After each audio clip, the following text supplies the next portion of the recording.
তাহাজ্জুদ নামাজের মধ্যে দাঁড়ায় যাও, জায়নামাজটা বিছায় দাও, আর চোখের পানিগুলো ফেলে ফেলে আল্লাহকে ডাক দাও, আল্লাহ আমি বড় গুনাহগার, আমি বড় বেঈমান, আমার মতো গুনাহগার তোমার জমিনের মধ্যে আর কেউ নাই। দেখো তো বাজার, তোমার আমার জীবনের কত গুনাহ বলো তো। জীবনে অনেক এমন গুনাহ আছে দুনিয়ার কেউ জানে না, কিন্তু আমি জানি।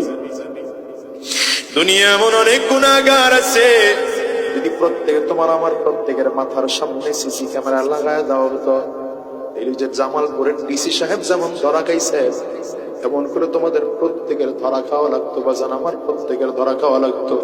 আল্লাহ বলেন, গোলাম রে, গুনাহ করো, তারপরে গুনাহটা গোপন করে রাখি, দেখি বান্দা তাওবা করে কিনা। বান্দা গুনাহ করেছে, এরপরে আমি বান্দারে বলি, ইল্লা মান তাবা ওয়া আমানা ওয়া আমিলা আমালান সালিহা ফাউলাইকা ইউবাদদিলুল্লাহু সাইয়্যাতিহিম হাসানাত। গোলাম রে, গুনাহ করে ফেলেছো, তা তাওবা করে ফেলো। গুনাহ করে করে করে করে যদি বেঈমান হয়ে যাও, তাইলে নতুন করে ঈমান আনো। বাকি জিন্দেগি যতদিন বেঁচে থাকো, নতুন করে ভালো আমল করো।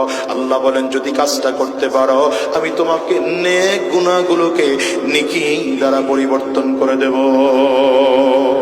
এই জন্য বাজার বড় পীর আব্দুল কাদের জিলানী রাহমাতুল্লাহি আলাইহি বলেছেন, নিজেকে তো বড় মনে কইরো না, মরণের পরে আল্লাহর দরবারে দাঁড়ায় মাফ পাওয়ার আগে নিজেকে একটা কুকুরের থেকে ভালো মনে কইরো না, কুকুরের থেকে ভালো মনে কইরো না। হ্যাঁ, দুনিয়ার মুসলমান, বলো তো তোমার আমার নাম কি? বলো। নিজের অনেক বড় অহংকার দিলের মধ্যে ঢুকতে পারে, অনেক বড় বক্তা আমি, অনেক বড় আলেম আমি। কেউ মনে করতে পারো অনেক বড় শায়খুল হাদিস, কেউ মনে করতে পারো অনেক বড় মেম্বার, বড় ক্ষমতাবান চেয়ারম্যান আমি, বড় ক্ষমতাবান এমপি মন্ত্রী আমি। আল্লাহ বলেন, না না, তোর মতো অনেক বড় ক্ষমতাবানদেরকে আমি আল্লাহ কাউরে মশার কামড় খাওয়ায় মারছি, কাউরে পানির মধ্যে আছাড় দিয়ে মারছি, কাউরে পাহাড়ের সাথে আশ্রয় মারছি, কাউরে পানির মধ্যে চোবায় মারছি। আমি আল্লাহ তোরে মারতে সময় লাগে না। এরে দুনিয়ার মুসলমান, এই জন্য বলে যে সাবধান, কয়দিন জমিনে বাঁচবা বলো। আজ দুনিয়ার মধ্যে আসো, আগামীকাল এই জমিনে থাকবো এমন কোনো গ্যারান্টি নাই। বরঞ্চ দুনিয়া আসার সিরিয়াল আছে বাজার, যাওয়ার কিন্তু কোনো সিরিয়াল নাই। আমি প্রায় বলি, আজকের ময়দানটার মধ্যেও বলে যাই, এখানেও খুঁজতে পাওয়া যাবে কত মানুষ যেন আছেন মা হারা, আছেন নাই জোরে আওয়াজ করে বলেন, কত মানুষ যেন আছেন বাবা হারা। এ বাজান রে, কার কার ঘরে মা নাই? একটু হাতগুলো উঁচা করে দেখান না দেখি। কার কার ঘরে বাবা নাই? হাত উঁচা করে একটু দেখান না, হাত উঁচা করে একটু দেখান না।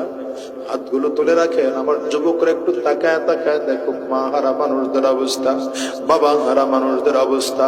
এ যুবক, এই মানুষগুলো হাত তুলেছে, এদের কারো ঘরে মা নাই, কারো ঘরে বাবা নাই। এর পাশে গিয়া দরজার মধ্যে টোকা লাগাবে, হয়তো তোমার মা দরজা খুলবে। এই মানুষগুলো বাসায় গিয়ে যখন দরজায় টোকা দিবে রে, মা তাদের দরজা খুলবে না, বাবা তাদের চেহারার দিকে তাকাবে না।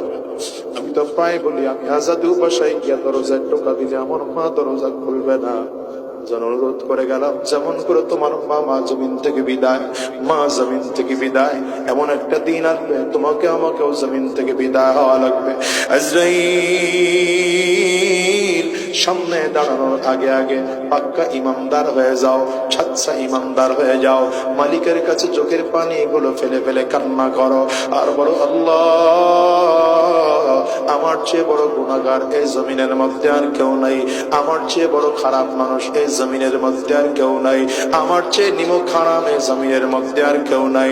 আমি বড় গুনাহগার, আমি বড় জাহান্নামের আসামি। মালিকের কাছে এমন করে করে যদি বলতে চাও, আজকের ময়দান থেকে ওয়াদা করে বের হও, আল্লাহ, আর হারাম রাস্তায় চলবো না, আর শয়তানি রাস্তায় চলবো না, আর গুনাহের পথে চলবো না। কারা কারা ওয়াদা করতে পারো? দুইটা হাত উঁচা করে আল্লাহকে দেখাও, আওয়াজ দিয়ে চিৎকার করে জোরে ডাক দাও, আল্লাহ।